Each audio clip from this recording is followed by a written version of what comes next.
How to hide someone your post on Facebook. Pasok ka sa Facebook.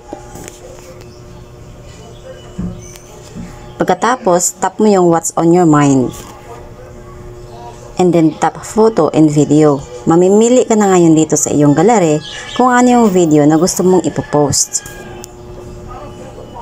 Once nakapili ka na, tap mo yung create post instead. And tap mo yung next. Pagka-tap mo ng next, tap mo yung who can see your posts, then tap friends accept. At dito sa my friend list mo, maaari ka nang mamili kung sino yung gusto mong i-hide. And then tap mo yung next, and then done.